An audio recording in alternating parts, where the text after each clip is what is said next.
Polo est allé en Chine vers le Levant, vers l'Est. Colomb va découvrir l'Amérique. Et voilà que Magellan fait le tour de la Terre en partant vers l'Ouest, vers le soleil qui se couche à l'Ouest. Est-ce que c'est pour vous un moment très important? Ce moment-là dont vous parlez, c'est un moment de la conquête de la figure de la Terre. Notre planète Terre, quelle est sa figure? Ératosthène, proposant que la Terre soit une sphère et mesurant son rayon, faisait un premier pas dans cette figure. Pour nous, hommes de la fin du XXe siècle, la figure de la Terre, c'est avant tout cette boule un peu bleutée qui flotte dans l'espace et dont les astronautes nous rapportent la photographie. Et pour nous, la figure de la Terre, et surtout pour les enfants d'aujourd'hui, est quelque chose qui s'impose à l'évidence. C'est une sphère qui flotte dans l'espace. Mais pour l'homme du Moyen-Âge, pour Marco Polo et pour Colomb, l'un allant vers l'Est, l'autre vers l'Ouest, la figure de la Terre, c'est avant tout un espace plat, marqué, ponctué des directions, le levant, le couchant. Et cet espace plat, on l'arpente au mieux des intérêts du commerce, des épices, de la soie pour Marco Polo, allant vers l'Est, ou des épices pour Colomb, cherchant une route plus courte pour faire des économies au plus offrant, à l'époque le roi du Portugal, qui l'embauche. Pas de préoccupation réellement scientifique dans tout ça.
Qui était Guo Shujing et en quoi la tour de Dangfeng est-elle un observatoire astronomique? 郭守敬的活动年代大约是在800年前，700年前。他是中国很有名的一个天文学家和水利学家。他在天文学上的主要贡献呢，是研制了10级总天文仪器，也修改了历法。另外，他在数学上和水利上也有成就。周公测影台在河南的登封，是历史上中国每个朝代都在这里测影子的一个地方。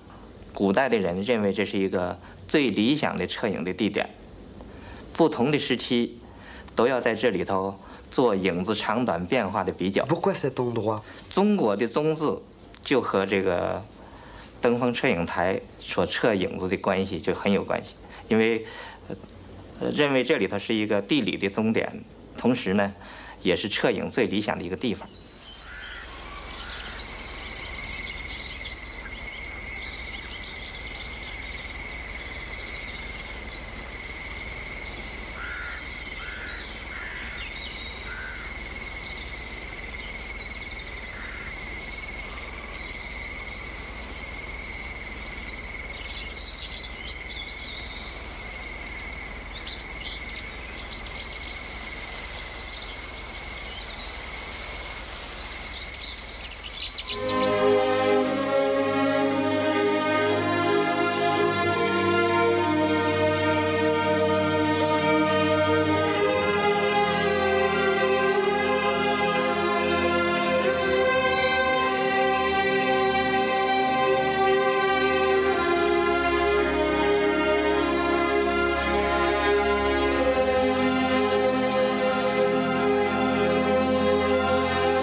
perspective apparaît en peinture.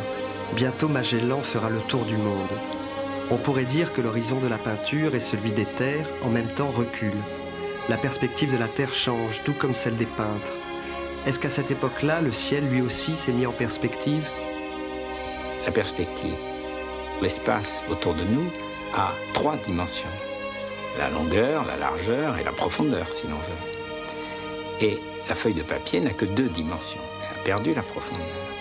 Dans notre vision du monde, nous avons 2 yeux, et si nous voyons le relief, ce n'est pas parce qu'il se forme dans notre œil une image du monde extérieur qui a une profondeur.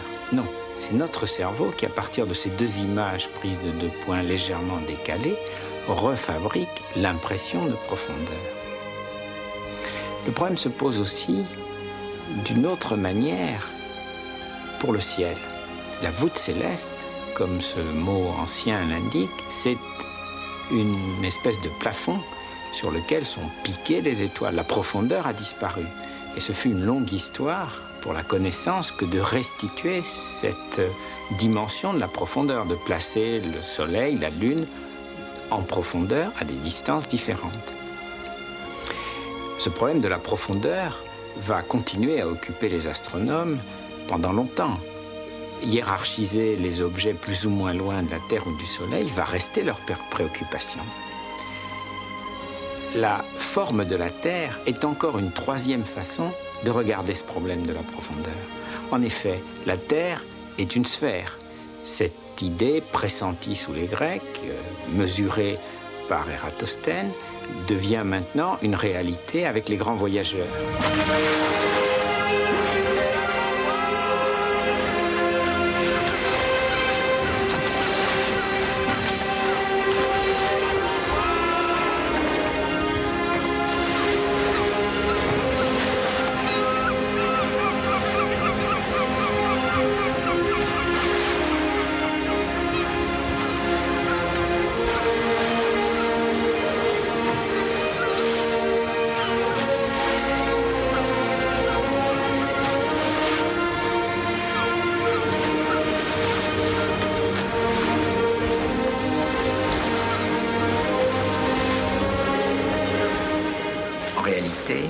Peut-être est-ce Magellan qui a fait le premier cette conquête de la figure de la Terre ronde en la parcourant bord à bord, puisque Colomb croyait, et ses marins encore plus que lui, qu'en s'approchant du bord de la Terre, ils allaient tomber dans cet abîme où se déversait l'océan. Et vous savez, la quasi-révolution qu'il y a eu à son bateau lorsqu'il a voulu continuer. Les marins avaient peur de tomber. Eh bien, Magellan a conquis cette figure de la Terre, et peut-être d'une façon paradoxale, cette exploration va lui permettre de constater aussi que l'image du ciel s'enrichit puisqu'il découvre un nouveau ciel. L'autre hémisphère, l'hémisphère austral, une nouvelle Terre, ronde, sphérique, et aussi un nouveau ciel. On retrouve au fond dans les hémisphères célestes, hémisphère nord, hémisphère sud, cette idée de projection d'une sphère sur l'espace. Il découvre des étoiles qui ne sont pas observables depuis l'hémisphère nord, des constellations que nul, en tout cas nul occidental, n'avait nommées, et que, en occidental conquérant, il va nommer, puisque les nuages de Magellan, ces 2 petites taches laiteuses que nous savons aujourd'hui être des galaxies, portent son nom.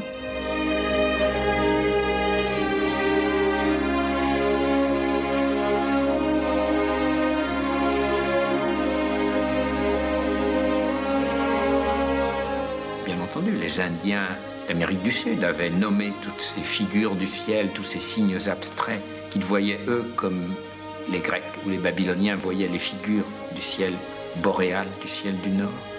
Mais notre civilisation très impérieuse n'a eu aucun souci d'aller chercher le nom que les Indiens avaient donné à ces constellations. Elle les a nommées.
faut tout de même rectifier une idée sur les grands voyages de ce temps.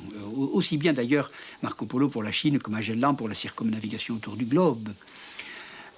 Lorsque dans les manuels on apprend cette période, l'histoire donne l'impression que partis du Portugal ou partis d'Italie, les grands explorateurs ou voyageurs sont allés vers un monde vierge, sont allés vers un monde neuf. Non, le monde était aussi vieux dans le Nouveau Monde ou en Chine qu'il était vieux en Europe. C'est un singulier point de vue qui valorise notre centre que de dire ça. Marco Polo ou Magellan n'ont pas découvert des horizons virginaux quand ils ont voyagé. Il y avait là des hommes, il y avait là des cultures, il y avait là des sciences, il y avait là des États bien organisés souvent. Et il faut les appeler non pas des explorateurs d'un nouveau monde, il faut les appeler des transmetteurs interculturels ou des gens qui vont d'un point à un autre, d'une culture à une autre. Il faut essayer de repenser les voyages de cette époque comme des rapports entre nous et d'autres qui sont à des niveaux comparables aux nôtres au point de vue scientifique, culturel et ainsi de suite.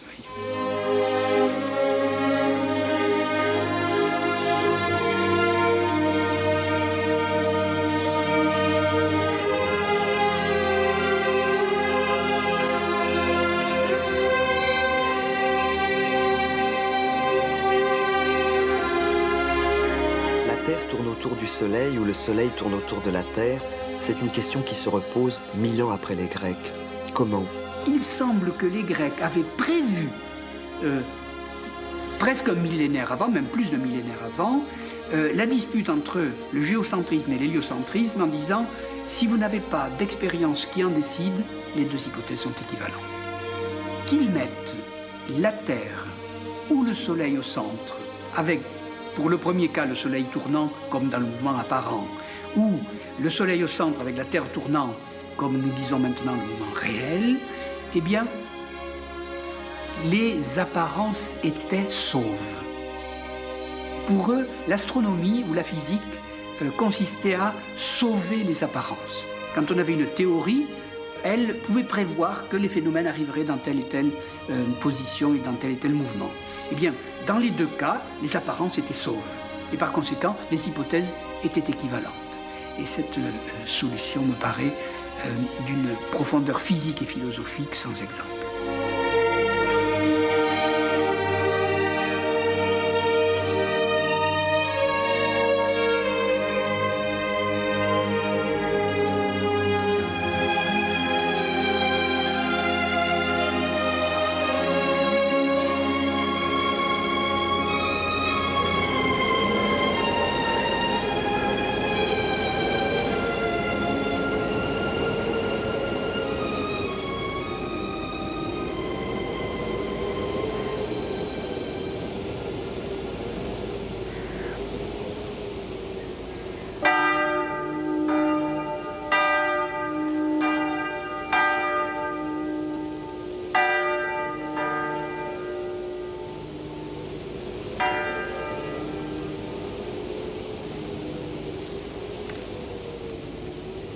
On ne peut pas dire d'une part que Copernic est le premier à avoir dit que le Soleil était au centre du monde. Et l'aurait-il dit? Et il l'a dit, il ne l'a pas démontré. Parce qu'à cette époque, c'était indémontrable. C'était indémontrable pour des raisons purement physiques. On n'avait que des raisons cinématiques, c'est-à-dire des raisons de figures et de mouvements. Avec seulement la géométrie des figures et la mécanique des mouvements, on ne peut pas démontrer que le centre est à tel ou tel endroit. Et je crois bien qu'il n'y a pas eu, en fait, de révolution copernicienne. La preuve, c'est que les grands savants, comme Tycho Brahe, n'ont pas eu de modèle héliocentrique, que des grands savants ou des grands philosophes comme Descartes ou Leibniz ont hésité sur la question. Alors on dit, ils ont hésité parce qu'ils ont eu peur des foudres de l'Église. Vrai ou faux?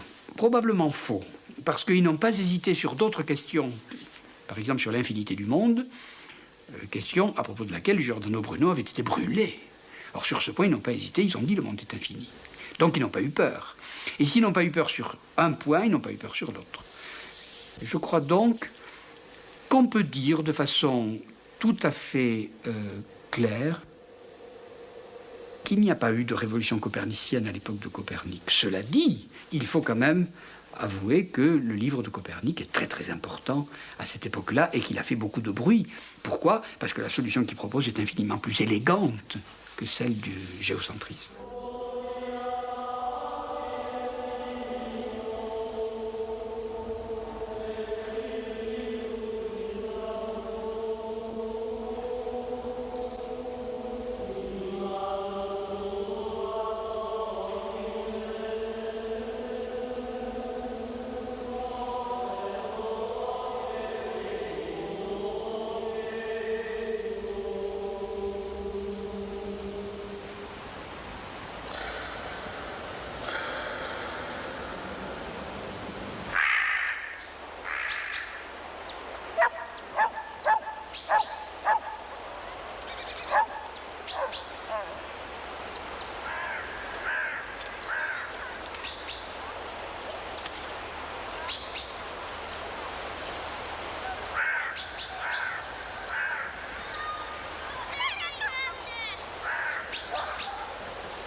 Il semble que Copernic ne fait que reprendre ce que disaient les Grecs.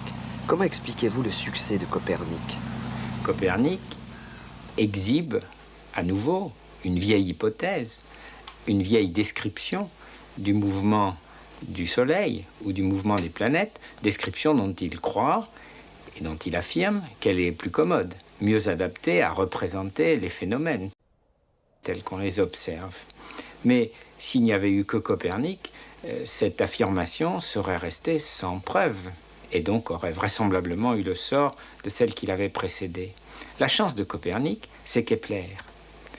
Car Kepler va reprendre les observations et va tenter d'examiner si ces observations ne seraient pas mieux en accord avec la proposition de Copernic qu'elles ne sont avec la proposition qui avait cours à l'époque de Ptolémée. Mais Kepler tout seul, à nouveau, n'aurait rien pu faire. Car la chance de Kepler, c'est Tycho Brahe. Tycho Brahe, qui dans les 30 ou 40 années qui ont précédé Kepler, a accumulé des observations des planètes, et notamment de Mars, peut-être la plus facile à observer car suffisamment proche de la Terre pour avoir des mouvements de grande amplitude, et qui a, sur ces observations, déterminé les positions des planètes, et donc de Mars, avec une précision jamais atteinte jusqu'alors, de l'ordre de la minute d'arc. Qu'est-ce que c'est une minute d'arc? Minute, c'est un mot pour parler du temps. C'est du temps, mais c'est aussi de l'espace. On dit en effet minute et seconde pour une raison tout à fait claire. C'est que l'astronomie observe toujours dans un système circulaire, dans un système rond. Il y a toujours des cercles ou des sphères. Et lorsqu'on a un objet un peu lointain et qu'on l'observe, on voit les distances qu'on est obligé de calculer sont toujours alignées sur des segments de cercles, des segments de grands cercles de sphères. Alors pourquoi minute et seconde? C'est tout à fait clair. Prenez votre montre, regardez son cadran. C'est un cercle. Ce cercle se divise assez facilement en 4, se divise assez facilement en 3. Se divise de telle sorte que les nombres qui expriment le mieux les mesures sont toujours à base 6. Essayez par exemple, comme on a essayé de le faire au moment de l'invention du système décimal, de diviser un cercle en 10 parties, vous allez le couper en 2 et puis ensuite ça tombe avec une division en 5. Vous voyez que là c'est tout à fait malaisé, ce n'est pas un système commode. Et la division en 6, au contraire, est parfaitement commode. 3, 6, 9, 12, il est moins le quart, il est quart, vous voyez. C'est un système que nous utilisons tous les jours pour lire l'heure. Eh bien, c'est à cause de cette commodité de mesure sur des segments de cercle ou de grands cercles de sphères qu'on a utilisé les minutes et les secondes. Alors, ne croyez pas que c'est du temps, c'est de l'espace. Et quand je dis que Tycho mesure la position de Mars dans le ciel à 1 minute d'arc de précision, cela revient à dire qu'il est capable d'évaluer la position à environ 1/30 du diamètre du Soleil.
Tycho Brahe avait de très grands instruments, très très grands pour l'époque. Pourquoi si grands? Tycho Brahe est un homme riche. Et c'est un homme riche et curieux des choses du ciel et qui se propose un objectif fort intelligent qui est de construire les machines les plus grosses qu'on ait jamais faites pour mesurer avec plus de précision que nul ne l'a fait avant lui la position relative des étoiles et surtout des planètes. Et pour en décrire ainsi, dans des tables consignées dans son observatoire, les positions au cours du temps avec une précision jamais atteinte encore. Et ces grandes machines portent à la perfection le principe déjà millénaire ou plurimillénaire de l'alignement. Les pierres dressées ou les instruments de Tycho, ce sont des observatoires de la même famille. Mais le raffinement de moyens, la qualité de la géométrie qu'utilise Tycho, lui permet d'atteindre une précision inégalée. Le fait de construire à une époque donnée, avec la technique dont on dispose, des observatoires puissants, dont témoigne aussi bien Tycho à son époque, ce fait reste toujours d'actualité aujourd'hui, puisque la construction des très grands instruments, ceux qui nous permettent de progresser dans la connaissance de l'univers, sont aussi des entreprises très coûteuses et réservées aux riches. Aujourd'hui, plus le miroir est grand et plus on a d'informations. Mais qu'est-ce qui fait que chez Tycho, plus c'était grand et plus c'était précis? Eh bien, c'est une précision liée à la qualité d'un alignement. Vous savez très bien que si vous voulez distinguer deux directions en prenant des repères, plus vous poserez le repère loin de vous, plus la détermination de la direction sera précise. C'est la même démarche. Mais pour repérer des directions dans le ciel, il faut poser les repères au-dessus de soi, donc sur des plafonds, des poutres, des édifices. Et construire un édifice de grande taille, de plusieurs dizaines de mètres, c'est construire un objet coûteux.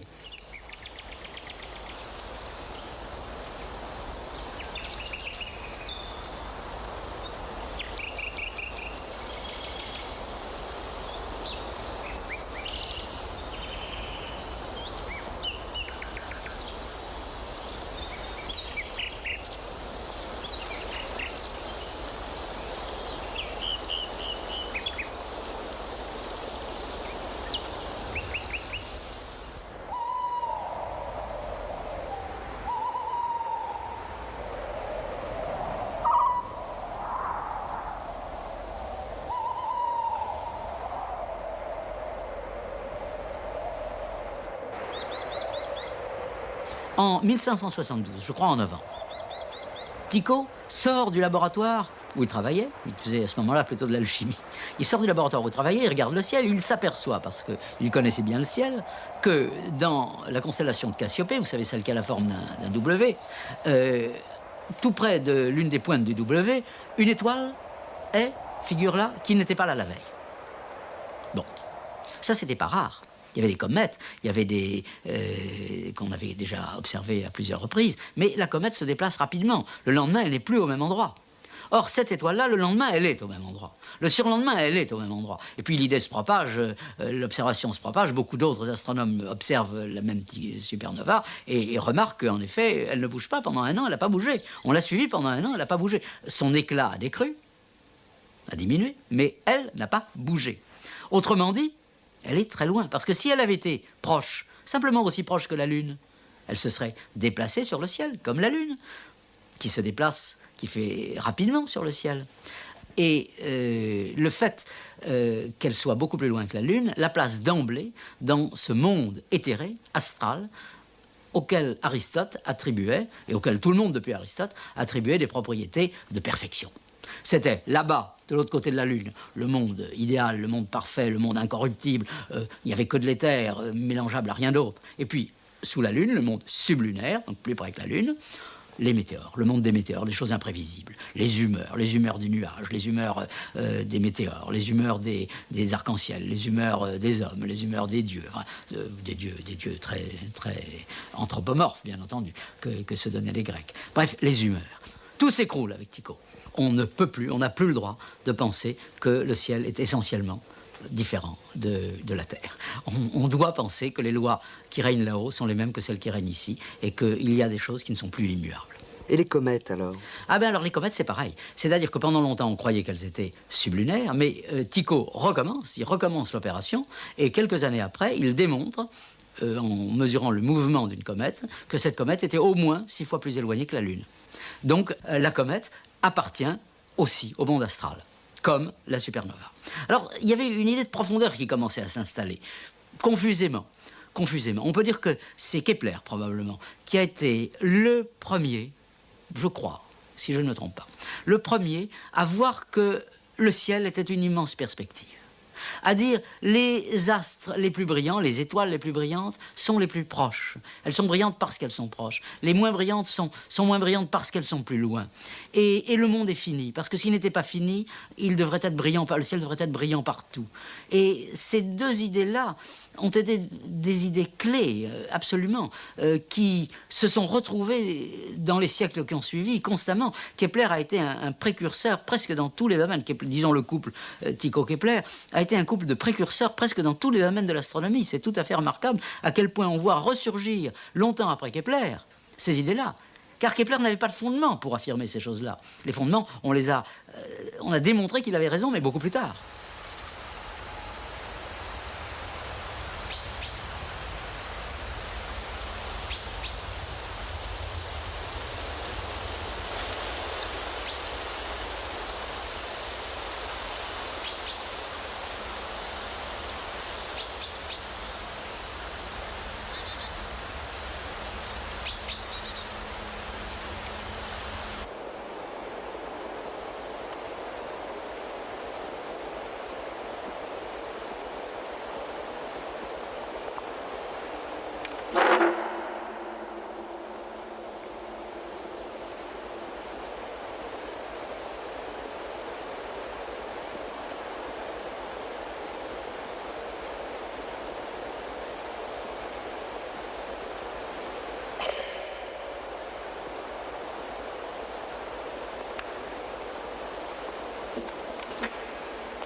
Kepler écrit un traité sur les cristaux de neige. Quel rapport y a-t-il entre la neige et l'univers? Kepler est fasciné par la symétrie. Il recherche si non seulement l'orbite de Mars, mais celle des autres planètes, pourrait être décrite à partir de ce qu'il considère comme des figures presque parfaites, très symétriques, que sont les polyèdres réguliers. Des polyèdres réguliers, nous en connaissons, le tétraèdre de la brique de lait, ou bien le cube, ou encore le dodécaèdre, qui est plus compliqué. Mais tous ces corps sont des objets remarquablement symétriques de la géométrie. Et en cela, Kepler est un homme moderne, car les considérations de symétrie sont, donc de simplicité, si on préfère, sont des considérations qui guident toujours les physiciens. Aujourd'hui, pour comprendre la structure du noyau de l'atome ou la composition, l'organisation des particules élémentaires, c'est encore vers la symétrie de l'espace que se tournent les physiciens.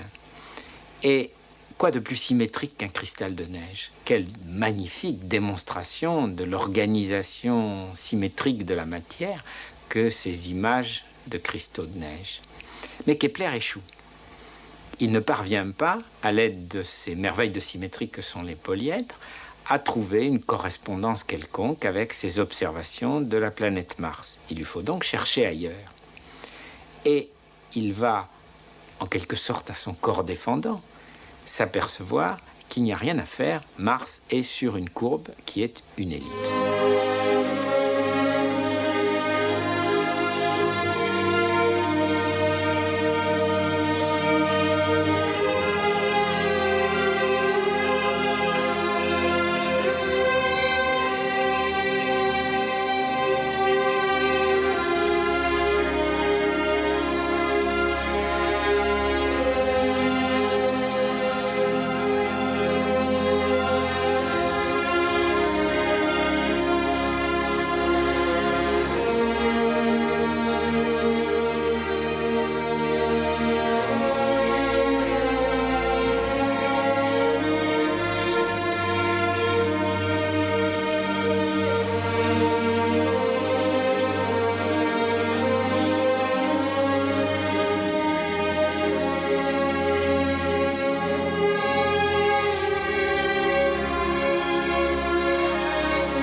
Jusqu'à Kepler, on croyait vraiment que les trajectoires des astres étaient circulaires. Pourquoi le croyait-on? On le croyait parce que la figure du cercle était une figure extrêmement valorisée depuis l'Antiquité grecque. Le cercle était ce qu'il y avait de mieux pour compter le temps, mais il était valorisé aussi pour des questions presque de type mystique. Et la découverte qu'il y avait deux centres et non pas un, c'est-à-dire que la trajectoire de la planète, selon la deuxième loi de Kepler, est elliptique et non pas circulaire, a fait branler entièrement l'histoire des sciences. Tout d'un coup, le monde était un peu irrégulier. Le monde était une came et non pas un système de cercles. Vous voulez dire que c'est un trajet ovale? Un trajet ovale, c'est ça. C'est-à-dire qu'il y a deux centres. Le cercle a un centre et c'est le point équidistant de tous les... de tous les points à égale distance du centre, n'est-ce pas? Tandis que l'ellipse a deux centres, et elle est donc excentrée. Et bien sûr, les ellipses sont très très proches des cercles. C'est pour ça qu'on n'avait pas découvert que c'était des ellipses. Mais enfin, il faut donner à Kepler ce qui lui revient, c'est-à-dire d'avoir découvert ça.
Comment Kepler peut-il trouver l'orbite de Mars, son ellipse, et continuer à penser que les planètes sont tenues par des tiges de verre, enfin des courbes de verre, et que ce système solaire est animé par un moteur qui est caché au fond de l'univers? Alors Kepler se confronte au problème là aussi permanent des physiciens, qui est celui de l'abstraction. Il lui faut, en quelque sorte, rendre compte du fait que la planète reste sur cette courbe. Qu'est-ce qui la tient? car au fond, l'ellipse est ovale que décrit Mars. C'est une forme abstraite, c'est un produit de la géométrie. Mais Mars, c'est un objet bien physique qui renvoie vers la Terre la lumière du Soleil. Donc, comment, par quelle démarche intellectuelle, Kepler va-t-il être capable d'assigner à Mars cette ellipse-là et pas une autre? Alors, la solution la plus simple, la moins abstraite possible, la plus mécanique, si l'on veut, c'est de penser que Mars est attaché à un bras de levier ou à une sphère, enfin quelque chose de matériel et qui le tient là. Et il faudra beaucoup d'efforts pour sortir de ce modèle de choses en quelque sorte et pour faire le pas vers l'abstraction que représentera, mais plus tard, la gravitation universelle. Et de même que Tycho avait été la chance de Kepler, eh bien Kepler sera la chance de Newton. On pourrait préciser ça à propos de Kepler. Il découvre l'orbite de Mars, son ellipse. C'est donc qu'il y a une force dans le Soleil qui attire la planète, et que cette planète semble tomber, puis revenir. Et ça, Kepler l'observe. Et de là, il n'est plus très loin de la gravitation universelle. Il n'est plus très loin, mais il ne fait pas ce pas.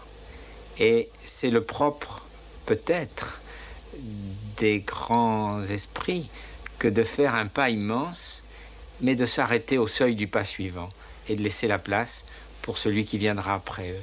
Et ce qu'on observe là chez Kepler, et que vous soulignez, on pourrait le dire de beaucoup d'autres physiciens, de ceux qui l'ont précédé et surtout d'autres qui le succéderont. C'est un des mystères de la façon dont la connaissance progresse chez l'homme.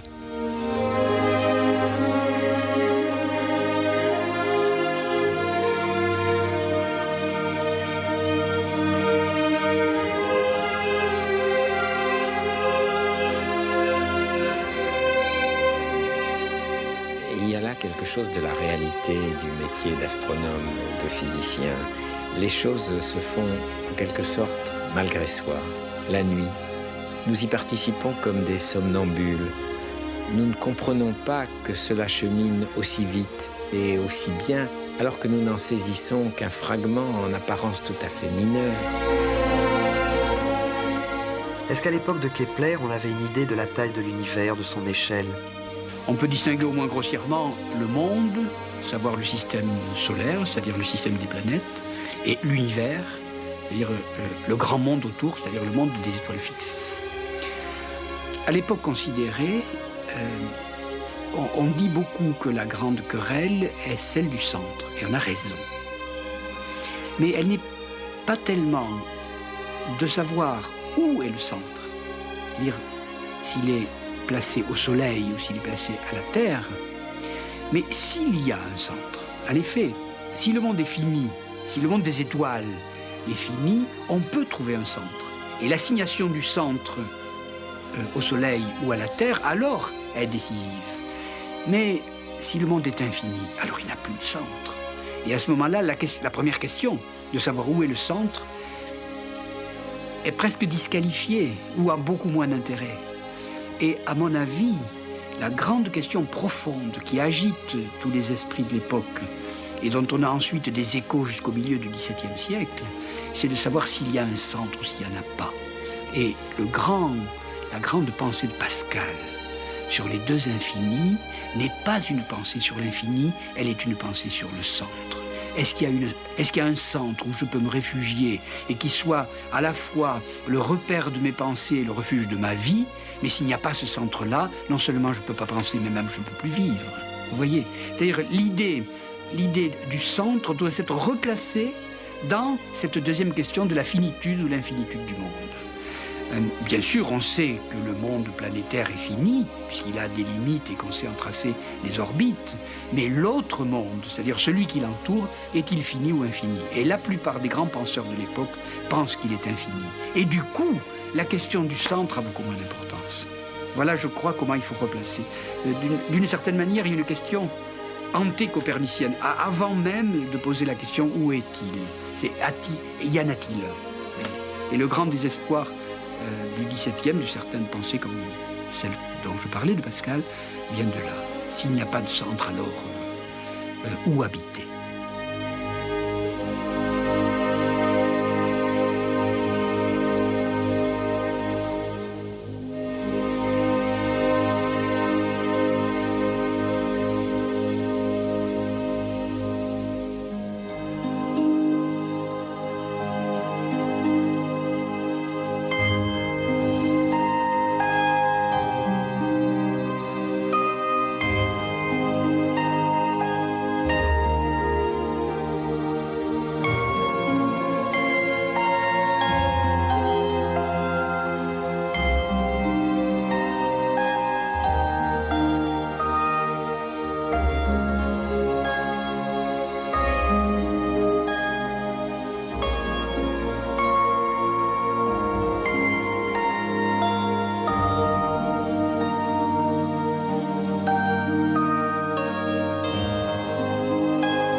des directions, le levant, le couchant.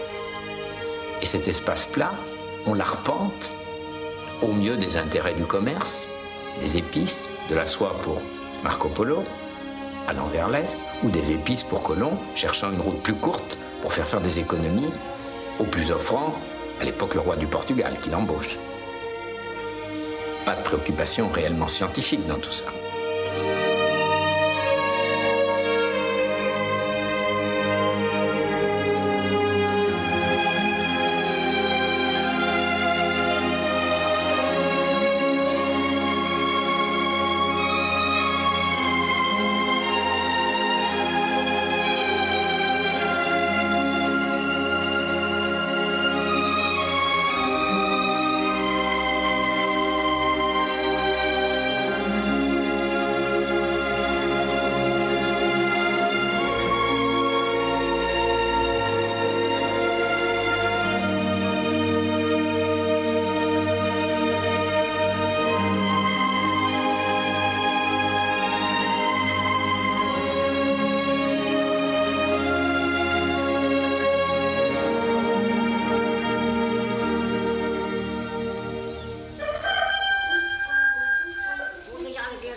Qui était Guo Shujing et en quoi la tour de Dangfeng est-elle un observatoire astronomique?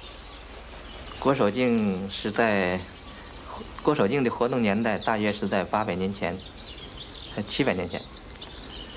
他是中国很有名的一个天文学家和水利学家。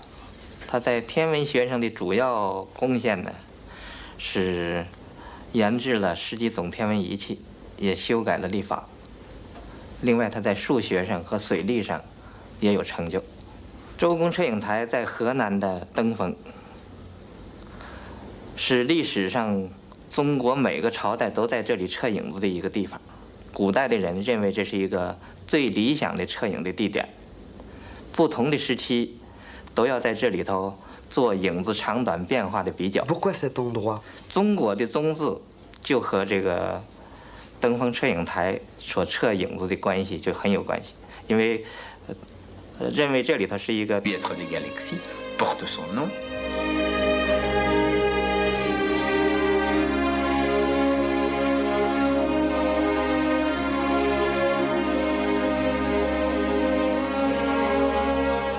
Bien entendu, les Indiens d'Amérique du Sud avaient nommé toutes ces figures du ciel, tous ces signes abstraits qu'ils voyaient eux comme les Grecs ou les Babyloniens voyaient les figures du ciel boréal, du ciel du Nord. Mais notre civilisation très impérieuse n'a eu aucun souci d'aller chercher le nom que les Indiens avaient donné à ces constellations. Elle les a nommées.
Il faut tout de même rectifier une idée sur les grands voyages de ce temps. Aussi bien d'ailleurs Marco Polo pour la Chine que Magellan pour la circumnavigation autour du globe. Lorsque dans les manuels on apprend cette période, l'histoire donne l'impression que partis du Portugal ou partis d'Italie, les grands explorateurs ou voyageurs sont allés vers un monde vierge, sont allés vers un monde neuf. Non, le monde était aussi vieux dans le Nouveau Monde ou en Chine qu'il était vieux. Ce problème de la profondeur va continuer à occuper les astronomes pendant longtemps. Hiérarchiser les objets plus ou moins loin de la Terre ou du Soleil va rester leur préoccupation. La forme de la Terre est encore une troisième façon de regarder ce problème de la profondeur. En effet, la Terre est une sphère. Cette idée, pressentie sous les Grecs, mesurée par Ératosthène, devient maintenant une réalité avec les grands voyageurs.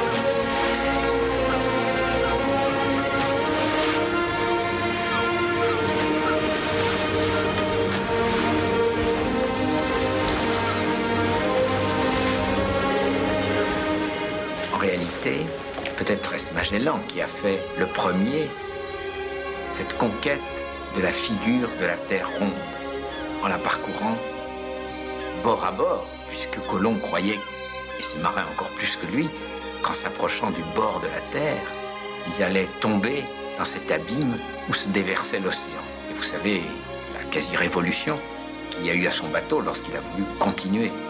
Les marins avaient peur de tomber.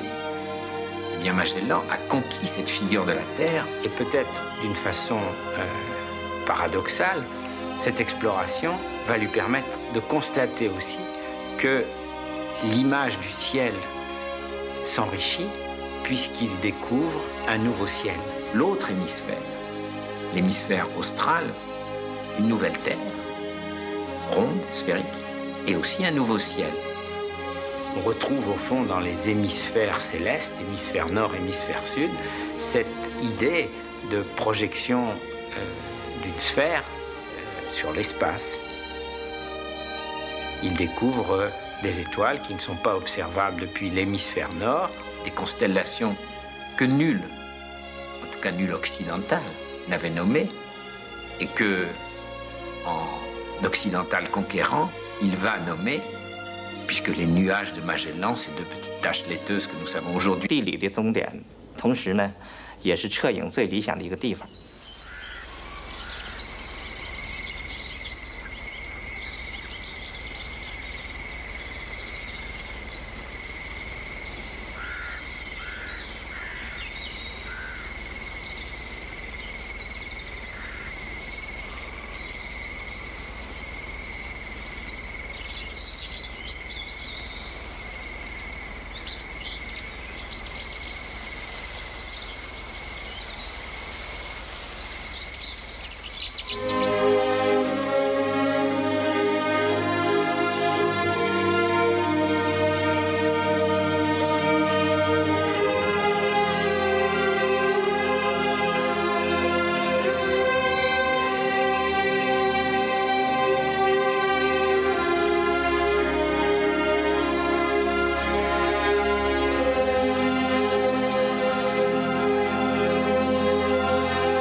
La perspective apparaît en peinture. Bientôt Magellan fera le tour du monde. On pourrait dire que l'horizon de la peinture et celui des terres en même temps reculent. La perspective de la Terre change, tout comme celle des peintres. Est-ce qu'à cette époque-là, le ciel lui aussi s'est mis en perspective? La perspective, l'espace autour de nous a trois dimensions. La longueur, la largeur et la profondeur, si l'on veut. Et la feuille de papier n'a que 2 dimensions. Elle a perdu la profondeur. Dans notre vision du monde, nous avons 2 yeux, et si nous voyons le relief, ce n'est pas parce qu'il se forme dans notre œil une image du monde extérieur qui a une profondeur. Non, c'est notre cerveau qui, à partir de ces 2 images prises de 2 points légèrement décalés, refabrique l'impression de profondeur. Le problème se pose aussi d'une autre manière pour le ciel. La voûte céleste, comme ce mot ancien l'indique, c'est une espèce de plafond sur lequel sont piquées les étoiles. La profondeur a disparu. Et ce fut une longue histoire pour la connaissance que de restituer cette dimension de la profondeur, de placer le soleil, la lune, en profondeur à des distances différentes.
Marco Polo est allé en Chine vers le Levant, vers l'Est.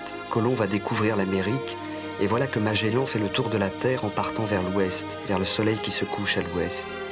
Est-ce que c'est pour vous un moment très important? Ce moment-là dont vous parlez, c'est un moment de la conquête de la figure de la Terre. Notre planète Terre, quelle est sa figure? Ératosthène, proposant que la Terre soit une sphère et mesurant son rayon, faisait un premier pas dans cette figure. Pour nous, hommes de la fin du XXe siècle, la figure de la Terre, c'est avant tout cette boule un peu bleutée qui flotte dans l'espace et dont les astronautes nous rapportent la photographie. Et pour nous, la figure de la Terre, et surtout pour les enfants d'aujourd'hui, est quelque chose qui s'impose à l'évidence. C'est une sphère qui flotte dans l'espace. Mais pour l'homme du Moyen-Âge, pour Marco Polo et pour Colomb, l'un allant vers l'Est, l'autre vers l'Ouest, la figure de la Terre, c'est avant tout un espace plat, marqué, ponctué. Dans notre vision du monde, nous avons 2 yeux, et si nous voyons le relief, ce n'est pas parce qu'il se forme dans notre œil une image du monde extérieur qui a une profondeur. Non, c'est notre cerveau qui, à partir de ces 2 images prises de 2 points légèrement décalés, refabrique l'impression de profondeur. Le problème se pose aussi d'une autre manière pour le ciel. La voûte céleste, comme ce mot ancien l'indique, c'est une espèce de plafond sur lequel sont piquées les étoiles. La profondeur a disparu. Et ce fut une longue histoire pour la connaissance que de restituer cette dimension de la profondeur, de placer le soleil, la lune, en profondeur à des distances différentes. Ce problème de la profondeur va continuer à occuper les astronomes pendant longtemps. Hiérarchiser les objets plus ou moins loin de la Terre ou du Soleil va rester leur préoccupation. La forme de la Terre est encore une 3e façon de regarder ce problème de la profondeur. En effet, la Terre est une sphère. Cette idée pressentie sous les Grecs, mesurée par Ératosthène, devient maintenant une réalité avec les grands voyageurs.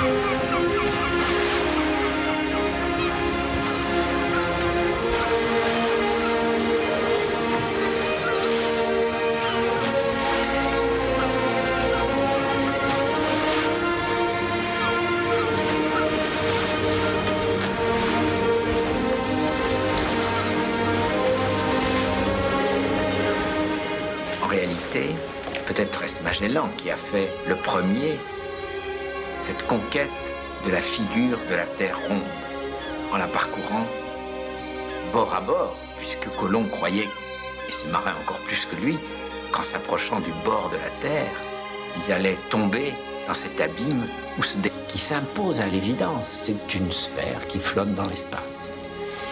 Mais pour l'homme du Moyen-Âge, pour Marco Polo, et pour Colomb, l'un allant vers l'est, l'autre vers l'ouest, la figure de la Terre, c'est avant tout un espace plat, marqué, ponctué des directions, le levant, le couchant. Et cet espace plat, on l'arpente au mieux des intérêts du commerce, des épices, de la soie pour Marco Polo, allant vers l'est, ou des épices pour Colomb, cherchant une route plus courte pour faire des économies au plus offrant, à l'époque le roi du Portugal, qui l'embauche. Pas de préoccupation réellement scientifique dans tout ça.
Qui était Guo Shujing et en quoi la tour de Dangfeng est-elle un observatoire astronomique?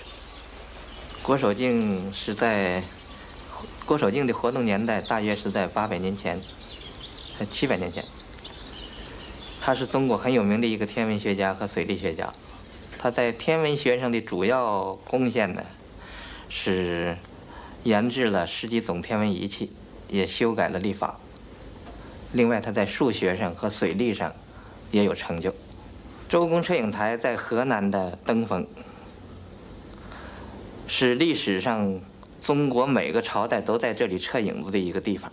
古代的人认为这是一个最理想的测影的地点，不同的时期都要在这里头做影子长短变化的比较。Pourquoi cet endroit？ 中国的中字就和这个登封测影台所测影子的关系就很有关系，因为认为这里头是一个地理的终点，同时呢，也是测影最理想的一个地方。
perspective apparaît en peinture.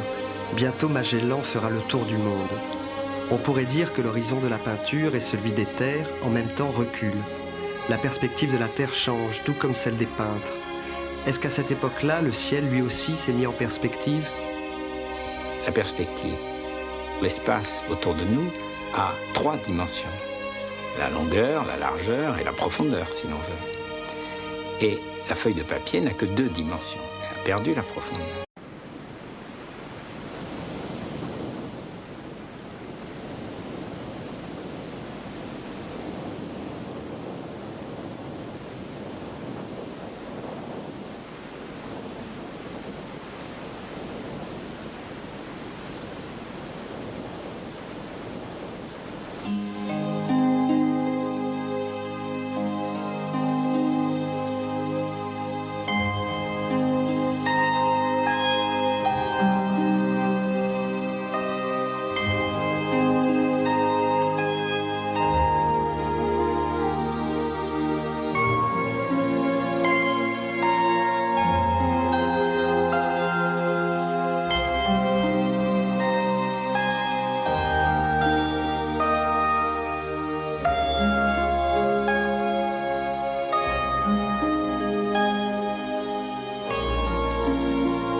Marco Polo est allé en Chine vers le Levant, vers l'Est. Colomb va découvrir l'Amérique. Et voilà que Magellan fait le tour de la Terre en partant vers l'Ouest, vers le soleil qui se couche à l'Ouest. Est-ce que c'est pour vous un moment très important? Ce moment-là dont vous parlez, c'est un moment de la conquête de la figure de la Terre. Notre planète Terre, quelle est sa figure? Ératosthène, proposant que la Terre soit une sphère et mesurant son rayon, faisait un premier pas dans cette figure. Pour nous, hommes de la fin du XXe siècle, la figure de la Terre, c'est avant tout cette boule un peu bleutée qui flotte dans l'espace et dont les astronautes nous rapportent la photographie. Et pour nous, la figure de la Terre, et surtout pour les enfants d'aujourd'hui, est quelque chose qui déversait l'océan. Et vous savez, la quasi-révolution qu'il y a eu à son bateau lorsqu'il a voulu continuer. Les marins avaient peur de tomber. Eh bien, Magellan a conquis cette figure de la Terre, et peut-être d'une façon paradoxale, cette exploration va lui permettre de constater aussi que l'image du ciel s'enrichit puisqu'il découvre un nouveau ciel. L'autre hémisphère, l'hémisphère austral, une nouvelle Terre, ronde, sphérique, et aussi un nouveau ciel.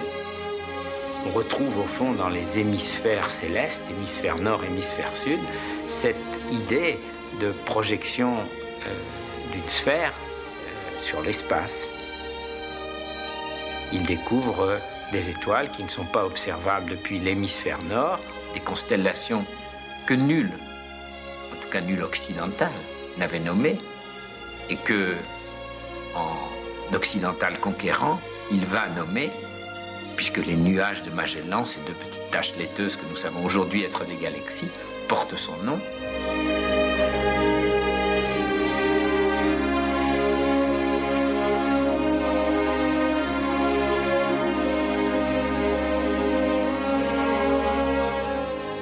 Les Indiens d'Amérique du Sud avaient nommé toutes ces figures du ciel, tous ces signes abstraits qu'ils voyaient, eux, comme les Grecs ou les Babyloniens voyaient les figures du ciel boréal, du ciel du Nord.